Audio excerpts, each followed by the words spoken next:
नमस्कार बच्चों, वैदिक हिंदी चैनल में मैं पूनम भारद्वाज आप सभी का हृदय से अभिनंदन करती हूँ। आइए आज हम पढ़ते हैं पाठ 17 भदंत आनंद कौशल्यायन। तो अध्याय को पढ़ने से पहले, अध्याय का नाम है संस्कृति, जो एक निबंध है। तो उसको पढ़ने से पहले लेखक का हम संक्षेप में परिचय देख लेते हैं। भदंत आनंद कौशल्यायन का जन्म सन 1905 में पंजाब के अंबाला जिले के सोहना गांव में हुआ था। उनके बचपन का नाम हरनाम दास था। उन्होंने लाहौर के नेशनल कॉलेज से बीए किया। अनन्य हिंदी सेवी कौशल्यायन जी बौद्ध भिक्षु थे और इन्होंने देश विदेश की काफ़ी यात्राएं की तथा बौद्ध धर्म के प्रचार प्रसार के लिए अपना सारा जीवन समर्पित कर दिया। वे गांधी जी के साथ लंबे अरसे तक वर्धा में रहे। सन 1988 में उनका निधन हो गया। भदंत आनंद कौशल्यायन की 20 से अधिक पुस्तकें प्रकाशित हैं, जिसमें भिक्षु के पत्र, जो भूल ना सका, आह ऐसी दरिद्रता, बहानेबाजी, यदि बाबा ना होते, रेल का टिकट, कहाँ क्या क्या। आगे थोड़ी सी संस्कृत निबंध की जो विशेषता है इसको देखते हैं। तो आप देख सकते हैं, संस्कृत निबंध हमें सभ्यता और संस्कृति से जुड़े अनेक जटिल प्रश्नों से टकराने की प्रेरणा देता है। इस निबंध में भदंत आनंद कौशल्यायन जी ने अनेक उदाहरण देकर यह बताने का प्रयास किया है कि सभ्यता और संस्कृत किसे कहते हैं। दोनों एक ही वस्तु हैं अथवा अलग अलग। वे सभ्यता को संस्कृति का परिणाम मानते हुए कहते हैं कि मानव संस्कृत अविभाज्य वस्तु हैं। उन्हें संस्कृति का बंटवारा करने वाले लोगों पर आश्चर्य होता है और दुख भी होता है। उनकी दृष्टि में जो मनुष्य के लिए कल्याणकारी नहीं है वह न सभ्यता है और न ही संस्कृति। जो शब्द सबसे कम समझ में आते हैं और जिनका उपयोग होता है सबसे अधिक, ऐसे दो शब्द हैं सभ्यता और संस्कृत। कभी कहते हैं कि जो शब्द आज तक हमें कम से कम समझ में आते हैं और जिनका उपयोग होता है सबसे अधिक, जो चीज़ें हमें कम समझ में आती हैं उपयोग सबसे अधिक होता है, ऐसे दो शब्द हैं। दोनों का नाम है सभ्यता और संस्कृति। इन दो शब्दों के साथ जब अनेक विशेषण लग जाते हैं, उदाहरण के लिए जैसे भौतिक सभ्यता और आध्यात्मिक सभ्यता। विशेषण क्या, भौतिक एक विशेषण है, सभ्यता तो शब्द हो गया। आध्यात्मिक सभ्यता, कैसी सभ्यता, भौतिक सभ्यता और आध्यात्मिक सभ्यता। तो कह रहे हैं तब दोनों शब्दों का जो थोड़ा बहुत अर्थ समझ में आया रहता है वह भी गलत सलत हो जाता है। क्या यह एक ही चीज़ है अथवा दो वस्तुएं हैं? कभी कोई बीच में होता है, जब ये ऐसे दो थोड़ा थोड़ा जो विशेषण लग जाता है तो कभी भ्रमित होते हैं और कहते हैं क्या ये दोनों एक ही शब्द हैं या दोनों दो वस्तुएं हैं। यदि दो हैं तो दोनों में क्या अंतर है? हम इसे अपने तरीके पर समझने की कोशिश करें। कल्पना कीजिए उस समय की जब मानव समाज का अग्नि देवता से साक्षात नहीं हुआ था। आज तो घर घर चूल्हा जलता है। जिस आदमी ने पहल आग का आविष्कार किया होगा वह कितना बड़ा आविष्कर्ता होगा। कभी कह रहा है कि जिस समय मानव का आविष्कार नहीं हुआ था या मानव समाज जब आया, आदि मानव के रूप में जब मनुष्य था, जिन्हें आग के रूप में, आग का जो कोई जानकारी नहीं था, आग के रूप में जब मनुष्य अनभिज्ञ थे, तो उस समय जो सबसे पहले आग का आविष्कार किया होगा वह कितना बड़ा आविष्कर्ता रहा होगा, कितना महान रहा होगा। अथवा कल्पना कीजिए उस समय की जब मानव को सुई धागे का परिचय न था। जिस मनुष्य के दिमाग में पहल बात आई होगी कि लोहे के एक टुकड़े को घिसकर उसके एक सिरे को छेद कर और छेद में धागा पिरोकर कपड़े के दो टुकड़े एक साथ जोड़े जा सकते हैं, वह भी कितना बड़ा आविष्कर्ता रहा होगा।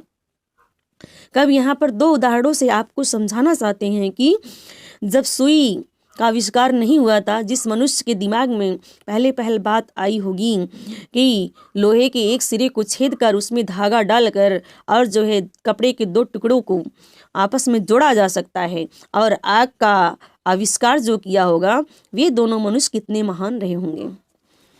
इन्हीं दो उदाहरणों पर विचार कीजिए। कभी कहते हैं कि इन्हीं दो उदाहरणों पर विचार कीजिए।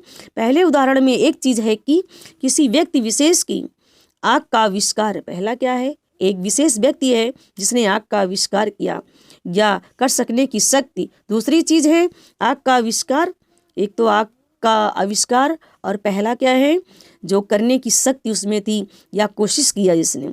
इसी प्रकार दूसरे सुई धागे के उदाहरण में एक चीज है सुई धागे का आविष्कार, कर सकने की शक्ति, मतलब कर सकने की शक्ति, उसे प्रेरणा मिली, किस तरह से मिली, और उसने प्रयास किया। और दूसरी चीज है सुई धागे का आविष्कार। एक तो कर सकने की किसी ने शक्ति किया, हिम्मत किया कि ये चीज हम कर ले जाएंगे, शक्ति करना बहुत बड़ी बात होती है, और दूसरी चीज उसका आविष्कार करना। जिस योग्यता, प्रवृत्ति अथवा प्रेरणा के बल पर आग का व सुई धागे का आविष्कार हुआ, वह है व्यक्ति विशेष की संस्कृति। और उस संस्कृति द्वारा जो आविष्कार हुआ, जो चीज उसने अपनी तथा दूसरों के लिए आविष्कृत की, उसका नाम है सभ्यता। कह रहे हैं जो सुई धागे का आविष्कार हुआ वह है व्यक्ति विशेष की संस्कृति। जो आविष्कार हुआ वह व्यक्ति विशेष की संस्कृति है, और उस संस्कृति के द्वारा जो आविष्कार हुआ, जो चीज उसने अपने तथा दूसरों के लिए आविष्कृत की, उसी का नाम सभ्यता है। जो आविष्कार हुआ वह जो है संस्कृति है, और उसके द्वारा, उस संस्कृति के द्वारा जो सीखी गई, जो कार्य किया गया, वह सभ्यता है। जिस व्यक्ति में पहली चीज जितनी अधिक व जैसी परिष्कृत मात्रा में होगी, वह व्यक्ति उतना ही अधिक व वैसा ही परिष्कृत आविष्कर्ता होगा। एक संस्कृत व्यक्ति किसी नई चीज की खोज करता है, किंतु उसकी संतान को वह अपने पूर्वज से अनायास ही प्राप्त हो जाते हैं। व्यक्ति दो प्रकार के होते हैं, कवि के कहने का तात्पर्य है, एक ऐसा जो किसी चीज का खोज करता है, एक जो दूसरा होता है जो अपने पूर्वजों से उन्हें अनायास में प्राप्त हो जाते हैं, अर्थात वंशानुक्रम के द्वारा प्राप्त हो जाते हैं। जिस व्यक्ति की बुद्धि ने अथवा उसके विवेक ने किसी भी नए तथ्य का दर्शन किया, वह व्यक्ति ही वास्तविक संस्कृत व्यक्ति है, और उसकी संतान जिसे अपने पूर्वज से वह वस्तु अनायास ही प्राप्त हो गई है, वह अपने पूर्वज की भांति सभ्य भले ही बन जाएं, संस्कृत नहीं कहला सकता है। कवि कह रहे हैं कि जो किसी भी चीज की खोज करते हैं या करने की प्रयास करते हैं, वह क्या है, संस्कृति है। लेकिन जो अपने पूर्वजों के द्वारा प्राप्त हो जाता है जिनको, वो संस्कृत नहीं कहला सकते, वह संस्कृत मानो नहीं है। आज के युग का भौतिक विज्ञान का विद्यार्थी न्यूटन के गुरुत्वाकर्षण से तो परिचित है ही, लेकिन उनके साथ उसे और भी अनेक बातों का ज्ञान प्राप्त होता है जिनसे शायद न्यूटन अपरिचित ही रहा। ऐसा होने पर भी हम आज के भौतिक विज्ञान के विद्यार्थी को न्यूटन की अपेक्षा अधिक सभ्य भले ही कह सके, पर न्यूटन जितना संस्कृत नहीं कह सकते हैं। आगे है, आग के आविष्कार में कदाचित पेट की ज्वाला की प्रेरणा एक कारण रही। आपके कहने का तात्पर्य है, यदि जब किसी चीज़ की हमें ज़रूरत पड़ती है तभी तो हम आविष्कार करते हैं। कहा जाता है आवश्यकता ही आविष्कार की जननी होती है। तो जब पेट की ज्वाला, पेट में भूख लगी होगी, तब जाके आग की आविष्कार करने का सूझा होगा किसी के अंदर। सुई धागे के आविष्कार में शायद शीतोष्ण से बचने या शरीर को सजाने की प्रवृत्ति का विशेष हाथ रहा होगा। ये कभी कल्पना कर रहे हैं, अगर सुई धागे का जो आविष्कार किया गया उसे अपने शरीर को ठंड से बचाने के लिए, गर्मी से बचाने के लिए, और जो है अपने शरीर को सजाने के लिए किया गया होगा। अब कल्पना कीजिए उस मानव की जिसका पेट भरा, जिसका तन ढका, लेकिन जब वह खुले आकाश के नीचे सोया हुआ रात के जगमगाते तारों को देखता है तो उसको केवल इसलिए नींद नहीं आती क्योंकि वह यह जानने के लिए परेशान है कि आखिर यह मोती भरा थाल क्या है।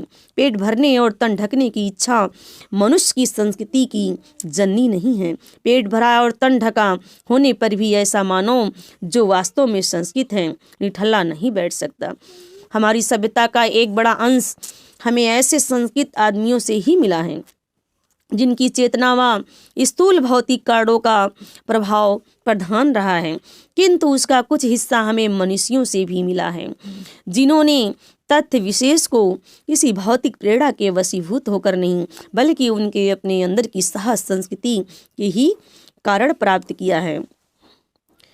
रात के तारों को देखकर ना सो सकने वाला मनीषी हमारे आज के ज्ञान का ऐसा ही प्रथम प्रश्न करता है। कवि कह रहा है, जो रात के तारों को देखकर जो विद्वान व्यक्ति नहीं सो पाते हैं, आज के ज्ञान का ऐसा ही पुरुष करता था।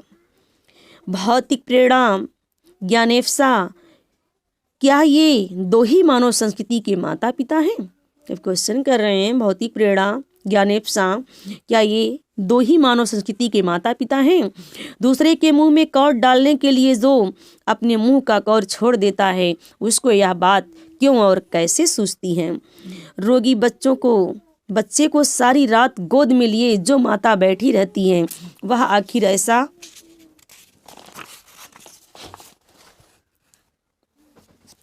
आखिर ऐसा क्यों करती है?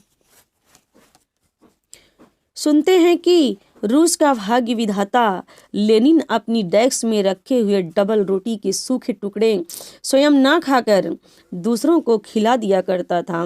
वह आखिर ऐसा क्यों करता था? संसार के मजदूरों को सुखी देखने का स्वप्न देखते हुए कार्ल मार्क्स ने अपना सारा जीवन दुख में बिता दिया।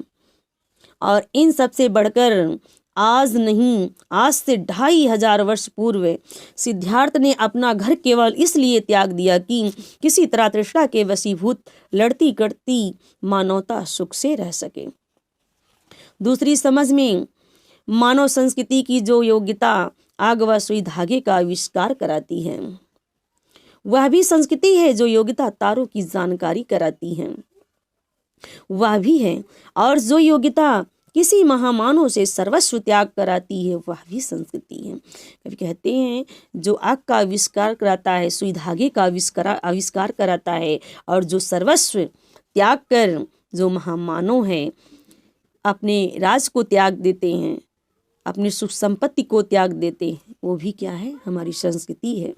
और सभ्यता है संस्कृति का परिणाम। और सभ्यता क्या है? संस्कृति का परिणाम है। हमारे खाने पीने के तरीके, हमारे ओढ़ने पहनने के तरीके, हमारे गमनागमन के साधन, हमारे परस्पर कट मरने के तरीके, सब हमारी सभ्यता है। अर्थात जैसा हम करेंगे वही हमारी सभ्यता है। अगर बुरा करेंगे तो बुरी सभ्यता है, अच्छा कार्य करेंगे तो अच्छी सभ्यता है। मानव की जो योग्यता उससे आत्मविनाश के साधनों का आविष्कार कराती है। हम उसे उसकी संस्कृति कहें या असंस्कृति, और जिन साधनों के बल पर वह दिन रात आत्मविनाश में जुटा हुआ है, उन्हें हम उसकी सभ्यता समझे या असभ्यता।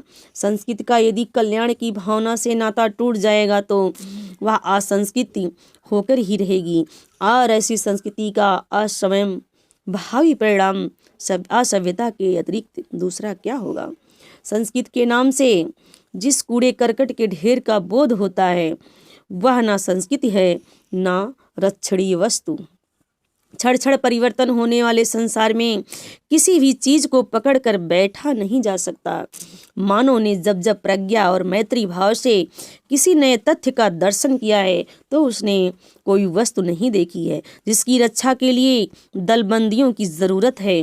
मानव सभ्यता एक अविभाज्य वस्तु है, और उसमें जितना अंश कल्याण का है, वह अकल्याणकर की अपेक्षा श्रेष्ठ ही नहीं, अस्थायी भी है। मिलते हैं किसी और वीडियो के साथ। तब तक के लिए आपका दिन शुभ हो, रात्रि मंगलमय हो। जय हिंद, जय हिंदी।